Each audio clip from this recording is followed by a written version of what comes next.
Hola, soy Pablo de Check the Gate y hoy finalmente podemos retomar nuestros videos y vamos a hablar de un tema que se pide bastante, se pregunta bastante, ya que cada vez se hace más popular, cada vez se hace más presente en las realizaciones, y estos temas son RAW, log, ISO y rango dinámico. Básicamente voy a tomar en cuenta lo que he visto en dos videos muy importantes que los voy a dejar en la descripción de YouTube, que uno pertenece a Filmmaker IQ y también un video de Red Digital Cinema que explican ciertas cosas como lo que es el ISO. El primer concepto es rango dinámico. ¿Qué es el rango dinámico? Básicamente es la escala en pasos de luz o en stops de luz entre la máxima señal, que sería donde está todo saturado blanco, y el suelo del ruido, cuando empieza a aparecer este grano. Esos son los stops de rango dinámico que nosotros vamos a tener, que son útiles. Estos pasos se miden en cantidad de luz. Es una escala exponencial, no es lineal, sino que va aumentando exponencialmente cada vez que vamos sumando luz, y quiere decir que de un paso a otro tenemos o el doble de luz que el anterior o la mitad de luz que el que sigue. Por ejemplo, si tenemos un valor de 100 candelas por metro cuadrado, que sería la cantidad de luz de un stop del rango dinámico, sabremos que la que sigue es de 200 candelas por metro cuadrado, el que sigue es 400, el que sigue es 800, 1600 y así mismo hacia atrás. Si tenemos esos mismos 100 candelas por metro cuadrado, quiere decir que el stop anterior o el paso de luz anterior va a tener 50, el anterior 25, 12,5, etc. Entonces, básicamente lo que nos dice el rango dinámico es qué cantidad de pasos de luz vamos a tener disponibles, ya sean 6, 8, 10 o como las cámaras que ahora graban en log, pueden tener 15 o 14 pasos de luz. Segundo, log. ¿Qué es el log y por qué todas las marcas de cámaras lo tienen? Por ejemplo, tenemos S-Log, C-Log, V-Log, Log-C. Para poder entenderlo tenemos que dar un poquito la mirada hacia atrás y entender qué son las curvas, qué son la gama y qué tiene que ver con el rango dinámico también. Por ejemplo, acá se hizo una escala entre el máximo punto de blanco de clip y se fue bajando de a un stop a través de filtros ND para asegurarnos de que bajamos de un punto en otro. A simple vista, nosotros podemos reconocer que hay como una graduación bastante lineal. Cada punto va creciendo más o menos parejo hasta llegar a la máxima señal. Pero si vemos realmente lo que midió, por ejemplo, la cámara, podemos ver que la curva en realidad no es lineal, sino que es exponencial. Entonces, aquí es cuando se empieza a poner más interesante el tema de la percepción visual versus la cantidad de luz. Y esto tiene relación con el concepto de psicofísica, que es el estudio que relaciona los fenómenos físicos con la percepción que nosotros tenemos de ellos. Y uno de los primeros científicos en investigar este concepto fue Gustav Fechner o como sea que se diga, y luego lo profundizó Stanley Smith Stevens, que básicamente fueron investigando y descubriendo cuáles eran los rangos de percepción del humano respecto a, por ejemplo, la luz. En palabras simples, nuestros ojos o nuestros sentidos captan mucho mejor las pequeñas variaciones del comienzo, más que cuando un estímulo está sobresaturado. Por ejemplo, cuando vamos a una pastelería y queremos probar un dulce, lo miramos, empezamos a salivar, probamos un poquito y el sabor explota en nuestra mente y lo empezamos a procesar. Después seguimos probando y cada vez más, pero en un momento vamos a bloquear los sentidos y vamos a tener que poner, por así decir, o echarnos más cantidad de dulce a la boca para poder sentir el sabor de dulce. Básicamente el mismo principio. Cuando tenemos nada de luz y aumentamos un poquito, el ojo empieza a percibir mucho mejor estos pequeños incrementos, que después, cuando ya tenemos demasiada luz, se satura el sentido y no podemos percibir bien las diferencias al final de la curva. Si volvemos a nuestro gráfico de cómo es la captura de luz, donde están los incrementos exponenciales, podemos ver que la curva es bastante pronunciada, y si es que nosotros la pusiéramos como deberíamos verla, sería más o menos así, ya que nuestro ojo la percibe de esta manera. Esto quiere decir que según los parámetros que estableció Stanley Smith Stevens, nosotros tenemos una respuesta al estímulo que es mucho más contrapuesta a lo que es la línea real de exposición. Es ahí cuando entra el concepto de gamma. Gamma es una curva de captura de luz de las cámaras para contrarrestar la curva natural de la luz. Y gamma lo que vendría haciendo es tratar de doblar esta curva, compensándola más o menos en lo que es la línea de la percepción del ojo de nosotros. Y estas dos contrapuestas lo que van a hacer es generar una sensación lineal. Lo que hace el log es ir un poco más allá de lo que es el gamma, por ejemplo 2.4 o 2.2, y toma como argumento de que nosotros no percibimos tanto la última parte de la curva. Entonces lo que hace es reducirla y levantar aún más la base. Esto lo que va a generar es una captura, una curva de captura mucho más amigable con lo que sería la percepción del ojo humano, cosa que después cuando transformemos a Rec 709, la curva será menos pronunciada aún y tendremos más información en las zonas bajas. Log, en palabras simples, es la abreviación de logaritmo. Y el logaritmo es una operación matemática que, por así decir, va a contrarrestar o va a encontrar la fórmula para contrarrestar la línea exponencial de los incrementos de luz. Y ahora entra un punto interesante donde empieza a hacer todo un poco más de sentido, y es el ISO. El ISO normalmente se ha tratado como un parámetro más del triángulo de exposición, donde tenemos, por ejemplo, la velocidad de obturación, tenemos la apertura del diafragma, y como otra parte del triángulo normalmente nos enseñaron que estaba el ISO. Ahora vamos a entender por qué realmente no se tiene que poner en este triángulo de exposición, sino que se tiene que tomar como una base sobre la que nosotros vamos a trabajar. Entonces, ISO es una amplificación de la cámara, de la ganancia. Al igual que, por ejemplo, el volumen de un sistema de audio, esto lo hace la cámara de manera electrónica o digital. Por ende, no está permitiendo que entre más luz a la cámara, sino que está amplificando la señal que ya llegó. Y si la señal es baja, al elevar la señal va a aparecer ruido. Cada sensor de cámara tiene un rango dinámico y una capacidad de captar luz. Esa capacidad no va a cambiar por nada más que no sea lo físico, que sería cantidad de luz que entra al lente, apertura y velocidad de obturación. Esas son realmente las bases sobre las que nosotros deberíamos trabajar y no tanto sobre el ISO. Entonces, en este punto uno se pregunta qué es el ISO nativo o qué es el ISO base, o por qué hay algunas cámaras que dicen que tienen doble ISO nativo. En los casos de sensores que tienen doble ISO nativo, quiere decir que en realidad tienen dos niveles físicos o eléctricos de captura de luz. La Sony, por ejemplo, que la A7S3, que se habla de que tiene un ISO nativo de, si no me equivoco, no sé, 640 y luego 12800. Lo que quiere decir es que en un punto donde se cambia el ISO, la cámara va a sumar más ganancia al sensor, por ende lo va a sensibilizar más, y ahí va a entrar físicamente más luz a ese sensor. Por ejemplo, en Blackmagic, si dice que tiene ISO en 400 y en 3200, nosotros podemos notar de que hay un salto en el ISO 1250 en que se elimina el grano y queda una imagen mucho más limpia. Eso es básicamente porque físicamente el sensor ahora tiene más ganancia, no electrónicamente luego, sino que el sensor mismo. Entonces, un doble ISO nativo o un sensor de doble ganancia lo que tiene es que el sensor mismo va a captar más luz.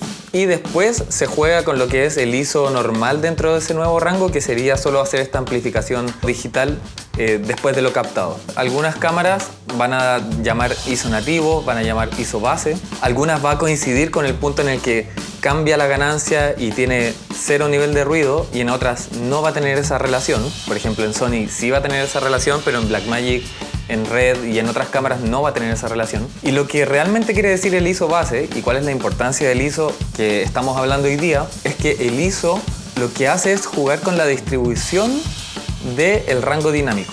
Y aquí empieza a hacer sentido de por qué hablamos de ISO hoy día, luego de hablar de rango dinámico, y por qué lo separamos de la idea que se le tenía concebida de que es parte del triángulo de exposición. Lo que va a hacer es que va a redistribuir el rango dinámico de la cámara respecto al nivel de gris medio y nos va a dar más stops en la parte superior del gris medio o en la parte inferior. ¿Qué pasa cuando nosotros movemos esto? Imaginemos que tenemos este gráfico y decimos que tenemos, por ejemplo, 6 stops hacia arriba y 6 stops hacia abajo. Que si nosotros aumentamos el ISO, lo que estamos haciendo es que el stop inferior va a tener ese valor de gris medio y va a subir toda la escala un punto más y vamos a pasar un stop de rango dinámico sobre el gris medio.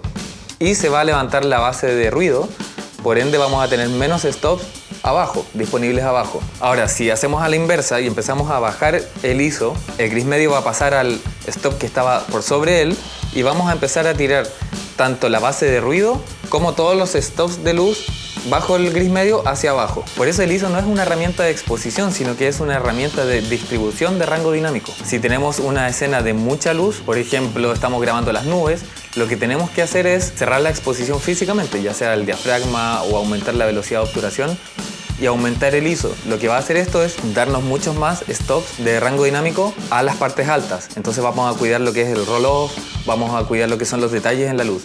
Y si estamos en una zona oscura, lo que deberíamos hacer nosotros es abrir la exposición, abrir el diafragma, dar más luz, la velocidad de obturación más lenta y bajar el ISO para que todos los stops de rango dinámico queden más en las zonas oscuras, así podremos jugar mejor con ello y no tanto en las zonas altas. Ahora, no todas las cámaras funcionan igual, por eso la gracia de esto es probar. Más o menos las cámaras de cine siempre van a cumplir este rol, pero no siempre las cámaras mirrorless. Con esta cámara me di cuenta que si subo un valor más de ISO luego del ISO base, voy a ganar más definición en las luces altas, pero si después sigo aumentando de eso, no es mucho lo que gano. Entonces, en el caso de la Sony A7 IV, su ISO base es el que mejor me sirve para toda situación. Pero en el caso de la Red Komodo, es totalmente distinto, o de la Blackmagic, y sí me va a servir tener el ISO mucho más alto de 800 para escenas que tengan demasiada luz, y a la inversa tener un ISO por ejemplo de 400 cuando tengo poca luz. Ahora, si grabamos en un perfil de imagen, por ejemplo Cinetone, donde la imagen queda lista, no nos tenemos que preocupar tanto del trabajo de postproducción y preocuparnos de exponer incluso con el ISO para lograr la imagen que nosotros queramos, ya que lo que se ve es lo que queda. Pero si vamos a trabajar mucho más en color, en postproducción o en perfiles de log de cualquier cámara, es importante hacer estas pruebas para ver cuál es la mejor manera de exponer y cuál es la estrategia del ISO que vamos a usar para esa postproducción de color. Y finalmente, RAW. ¿Qué es RAW? Ya todos podemos filmar en Blackmagic en RAW. En Canon también podemos grabar en RAW. En Sony podemos usar grabadores externos y grabar en ProRes RAW. Y en Red, bueno, y Arri, históricamente siempre hemos podido, ya que eso es lo que hace una cámara de cine, te da la opción de grabar en RAW. Entonces, para entender RAW, tenemos que entender cuál es el proceso de la imagen hasta que nosotros la podemos ver en nuestros teléfonos. Y básicamente tenemos, bueno, la luz, la óptica, que va a golpear al sensor. Ahora, el sensor, en sus píxeles, puede registrar la cantidad de luz. Todos los píxeles del sensor pueden registrar la cantidad de luz, pero respecto al color lo que se usa es un filtro de Bayer. Quizás lo han visto en algunos lugares, quizás cuando ven el sensor y lo mueven y ven como un arco iris de colores. Ese es un filtro Bayer que tiene un patrón de captura de colores, que es el siguiente, y que básicamente le da mayor prioridad a los colores verdes, a los píxeles verdes, y los va alternando con rojos y azules.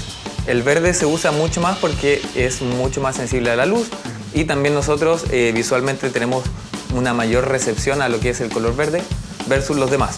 Golpea el filtro, aparecen los colores, llegan al sensor, tenemos luz, rojo, verde y azul, y el procesador y la programación de la cámara va a empezar a interpretar toda esa información. Acá es donde entra la ciencia del color. Bueno, también podría entrar en el filtro de Bayer para ver qué graduación tiene, etc.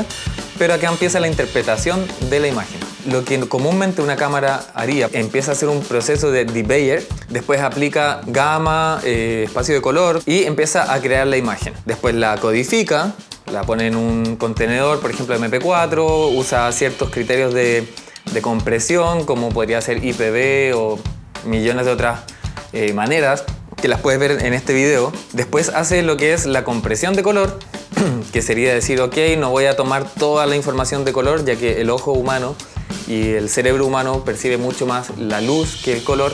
Entonces va a usar este tipo de compresión de color, que es 444 o 422 o 420. También puedes ver este video para entender qué son esos números. Y finalmente el horno va a terminar el video y te va a sacar un archivo que tú lo vas a ver en tu computadora, en tu teléfono. El RAW lo que hace es tomar la información desde el sensor, la pone en el procesador, empieza a hacer la codificación y la deja ahí. Entonces es un archivo que nosotros después, cuando lo pasamos al computador, va a hacer todos los otros procesos de Bayer, o sea, interpretar cómo venían los colores, qué tan rojo es el rojo, etc. Después le aplica las curvas, gama 2.4, puedes usar una curva log, puedes usar cualquiera. Puedes tú asignar el espacio de color, si va a ser mayor o menor, más comprimido, menos comprimido. Y lo interesante es que ahí también le pones el ISO. Por eso cuando uno habla de RAW, sabes que puedes manejar en postproducción el ISO y el balance de blanco. Nosotros decir, ok, esto era luz día, entonces voy a interpretar los colores de tal manera. Lo quiero trabajar en una curva logarítmica. Entonces va a levantar la parte oscura para que similar, qué sé yo, la percepción visual, etc. Y el ISO que voy a usar, porque el ISO es solo ganancia, digamos, digital, la voy a aplicar en este proceso también. O sea, el RAW me da la opción de cambiar todo. No es como que nosotros tomemos la imagen de otra cámara y hagamos una corrección de la temperatura de color. No, esto lo que hace es dejar nativamente otra balance de color, otro ISO, etc.